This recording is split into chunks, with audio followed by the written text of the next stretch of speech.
Assalamualaikum warahmatullahi wabarakatuh. Perkenalkan, nama saya Agesti Alia Puspita dengan NIM 222-100-249 dari Prodi Perbankan Syariah Universitas Alma-Ata. Baik, di sini saya akan menjelaskan materi mengenai wakaf. Pengertian wakaf secara bahasa. Secara etimologi, kata wakaf berasal dari bahasa Arab yaitu wakafo.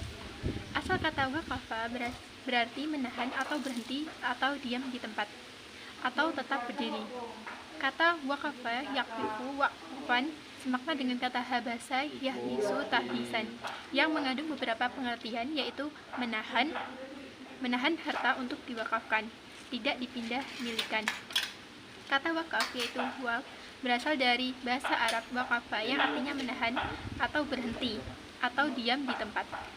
Kata wakafa fil ma'di yaqifu fil mudari waqfan isim masdar sama artinya dengan habasa yahbisu tahbisan artinya mewakafkan. Disebut menahan karena wakaf ditahan dari kerusakan, penjualan, dan semua tindakan yang tidak sesuai dengan tujuan wakaf. Selain itu, dikatakan menahan juga karena manfaat dan hasilnya ditahan dan dilarang bagi siapapun selain orang yang berhak atas wakaf tersebut. Sedangkan menurut Kamus Bahasa Indonesia, wakaf adalah pemberian yang ikhlas dari seseorang berupa benda yang bergerak atau tidak bergerak bagi kepentingan umum atau badan yang dibentuk berkaitan dengan agama Islam. Pengertian wakaf secara istilah. Adapun secara terminologi, wakaf biasanya diartikan menahan hasilnya, tetapi hasilnya diberikan kepada orang lain, menahan barang tetapi hasilnya disebarkan. Menurut istilah syara, wakaf adalah jenis pemberian yang pelaksanaannya dilakukan dengan jalan menahan pemilikan asal lalu menjadikan manfaatnya berlaku umum. Maksudnya ialah menahan barang yang diwakafkan itu agar tidak diwariskan, namun digunakan dalam bentuk usaha dan pemanfaatannya digunakan sesuai dengan kehendak memberi wakaf tanpa imbalan. Nah, sehingga pengertian wakaf ini adalah menahan harta yang dapat diambil manfaatnya serta kekal bendanya dan menyerahkannya ke tempat-tempat yang telah ditentukan syarti serta terlarang berleluasa pada barang-barang yang dimanfaatkannya itu. Wakaf sebagai salah satu amal yang sangat dianjurkan dalam Islam, sebab pahala wakaf ini tidak akan terputus selama barang yang diwakafkannya masih dipakai orang itu dan benda yang diwakafkan merupakan hak Allah. Oleh sebab itu, tidak boleh dimiliki, dijual, diwariskan, ataupun dihibahkan kepada siapapun. Yang selanjutnya yaitu sejarah wakaf. Dalam sejarah Islam, wakaf dikenal sejak masa Rasulullah SAW karena wakaf disyariatkan setelah Nabi Muhammad SAW ke Madinah pada tahun kedua Hijriah. Ada dua pendapat yang berkembang di kalangan ahli jurisprudensi Islam atau fuqaha tentang siapa yang pertama kali melaksanakan syariat wakaf. Menurut sebagian pendapat ulama mengatakan bahwa yang pertama kali melaksanakan wakaf adalah Rasulullah SAW, yakni wakaf milik Nabi Muhammad SAW untuk dibangun masjid. Rasulullah pada tahun ketiga Hijriah pernah mewakafkan ke-7 kebun kurma di Madinah, diantaranya ialah kebun A'raf, Safiyah, Dalal, Barqah, dan kebun lainnya. Menurut pendapat sebagian ulama mengatakan bahwa yang pertama kali melaksanakan syariat wakaf ialah Umar bin Khattab. Kemudian syariat wakaf yang telah dilakukan Umar bin Khattab disusul oleh Abu Talhah yang mewakafkan kebun kesayangannya, yaitu kebun Bayrahab. Selanjutnya disusul oleh sahabat Nabi seperti Abu Bakar yang mewakafkan sebidang tanahnya di Mekah yang diperuntukkan kepada anak keturunannya yang datang ke Mekah. Utsman menyedekahkan harta di Khaibar. Ali bin Abi Thalib mewakafkan tanahnya yang subur. Mu'ad bin Jabal mewakafkan rumahnya yang populer dengan sebutan Dar al-Azhar. Kemudian pelaksanaan wakaf disusul oleh Anas bin Malik, Abdullah bin Umar, Zubair bin Awam, dan Aisyah istri Rasulullah. Pada masa dinasti Islam praktek wakaf menjadi semakin luas, yaitu pada masa dinasti Umayyah Taubah bin Ghar al-Harimin, yaitu pada masa Khalifah Hisham bin Abdullah Malik, telah mendirikan lembaga wakaf di Basrah, dan pada masa dinasti Abbasiyah juga terdapat lembaga wakaf yang disebut dengan Syadad al-Wukuf yang mengurus administrasi dan memilih staf pengelola wakaf untuk mengelola wakaf, dan hasilnya disalurkan kepada yang berhak dan yang membutuhkan. Nah, pada masa dinasti Ayyubiyah di Mesir, perkembangan wakaf cukup mengembirakan, di mana hampir semua tanah-tanah pertanian menjadi harta wakaf yang dikelola oleh negara dan menjadi milik negara. Pada masa dinasti Mamluk, perkembangan wakaf juga berkembang pesat dan beraneka ragam harta wakaf, sehingga apapun yang dapat diambil manfaatnya boleh diwakafkan. Karena itu, sejak masa Rasulullah, masa kekhalifahan, dan masa dinasti Islam sampai sekarang, wakaf masih dilaksanakan dari waktu ke waktu di seluruh negara muslim, termasuk di Indonesia ini. Dasar hukum wakaf. Ada banyak sekali hukum wakaf, yakni menurut hukum Islam dan menurut hukum pemerintah Republik Indonesia. Dasar hukum wakaf menurut Islam bersumber dari ayat Al-Quran, Quran Surat Al-Hajj ayat 77 yang berbunyi, waf'alu khaira la'allakum tuflihun, yang artinya berbuatlah kamu kebajikan agar kamu mendapat kemenangan. Yang kedua, menurut Quran Surat Ali Imran ayat 92 yang berbunyi, lan tanalul birra hatta tunfiqu mimma tuhibun wa ma tunfiqu min syai'in fa innallaha bihi alim, yang artinya kamu sekali-kali tidak sampai kepada kebangkitan yang sempurna sebelum kamu menafkahkan sebagian harta yang kamu cintai, dan apa saja yang kamu nafkahkan maka sesungguhnya Allah mengetahui.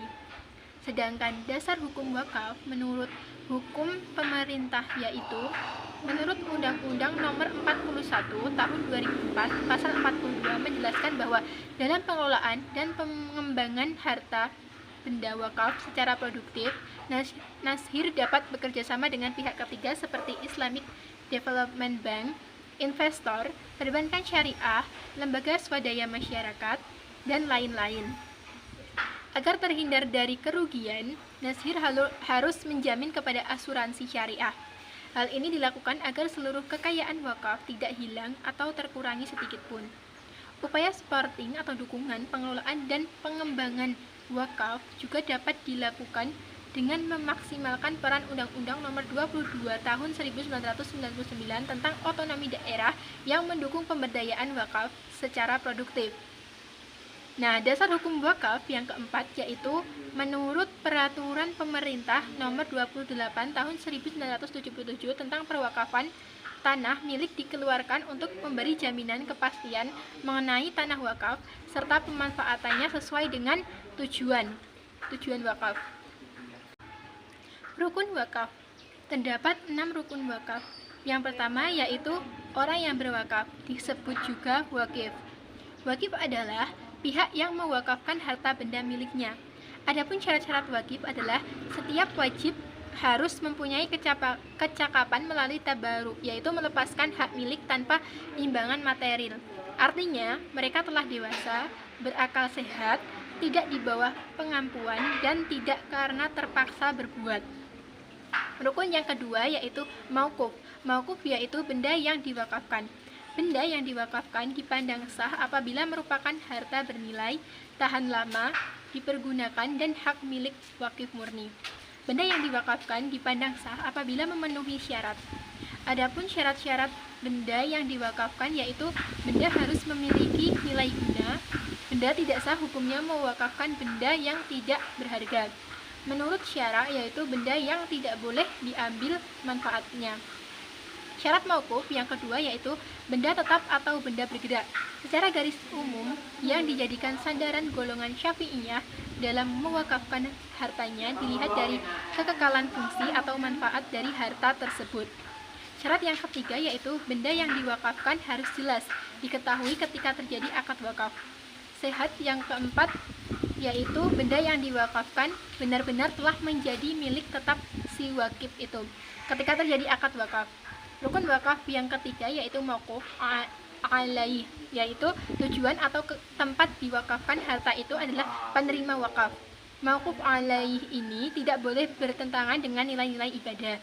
Hal ini sesuai dengan amalan wakaf sebagai salah satu bagian dari ibadah.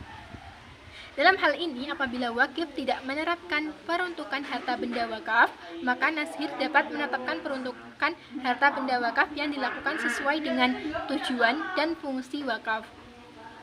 Rukun yang keempat yaitu sigat atau ikrar wakaf, yaitu pernyataan atau lafaz penyerahan wakaf. Sigat dapat dikemukakan dengan tulisan, lisan, atau dengan suatu isyarat yang dapat dipahami maksudnya. Rukun yang kelima adalah nashir atau pengelola wakaf. Nashir wakaf adalah orang yang memegang amanat untuk memelihara dan menyelenggarakan harta wakaf sesuai dengan tujuan perwakafan. Mengurus atau mengawasi harta wakaf pada dasarnya menjadi hak wakif. Tetapi boleh juga wakif menyerahkan hak pengawasan wakafnya kepada orang lain, baik perorangan maupun organisasi. Rukun wakaf yang keenam adalah jangka waktu. Jangka waktu harta wakaf dapat dimanfaatkan selamanya atau dalam jangka waktu tertentu sesuai dengan kepentingannya. Syarat wakaf.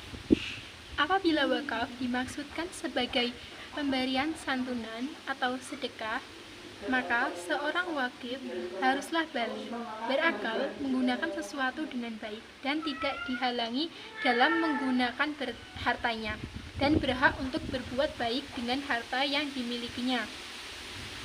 Syarat-syarat wakaf diutarakan oleh para pakar, yaitu yang pertama, wakaf tidak dibatasi dengan waktu, sebab perbuatan wakaf berlaku untuk selamanya, tidak untuk waktu tertentu.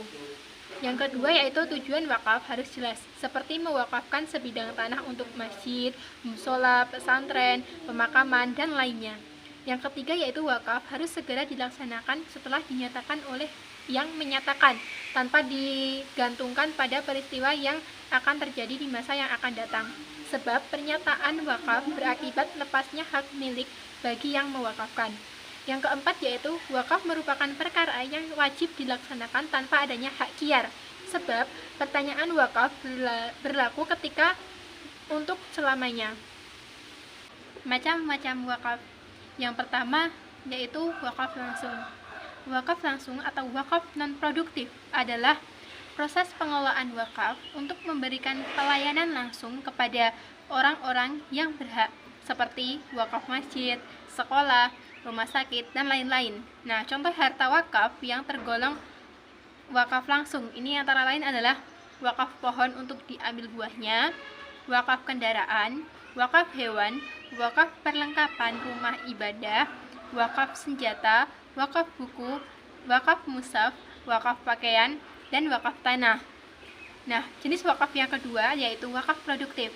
Sadana Sukirno merumuskan bahwa produktif, kata sifat dari produk, diartikan sebagai proses operasi untuk menghasilkan barang atau jasa yang maksimum dengan modal yang minimum. Wakaf produktif secara terminologi adalah transformasi atau proses penambahan nilai dari pengelolaan wakaf yang alami menjadi pengelolaan wakaf yang profesional untuk meningkatkan atau menambah manfaat wakaf. Selain itu, wakaf produktif dapat diartikan sebagai proses pengelolaan benda wakaf untuk meningkatkan atau memaksimalkan fungsi-fungsi wakaf agar dapat memenuhi kebutuhan para pihak yang berhak menerima. Sehingga dengan terpenuhinya kebutuhan para pihak yang berhak menerima manfaatnya, maka wakaf dalam batasan-batasan tertentu telah berfungsi untuk menyejahterakan masyarakat.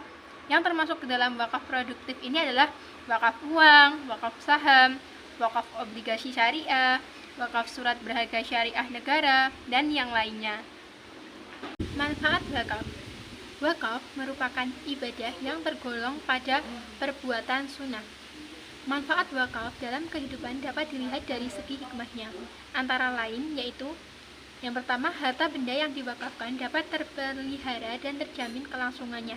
Jadi tidak perlu khawatir barangnya hilang atau dipindahkan, karena pada prinsipnya barang wakaf tidak boleh ditasarufkan. apakah itu dalam bentuk dijual, dihibahkan, atau diwariskan.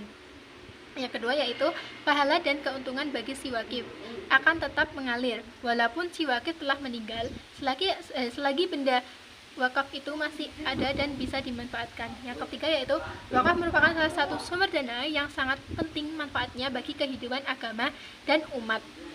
Nah, wakaf ini dapat menumbuhkan sifat zuhud dan melatih seseorang untuk saling membantu atas kepentingan orang lain, dapat menghidupkan lembaga-lembaga sosial keagamaan maupun kemasyarakatan untuk mengembangkan potensi umat.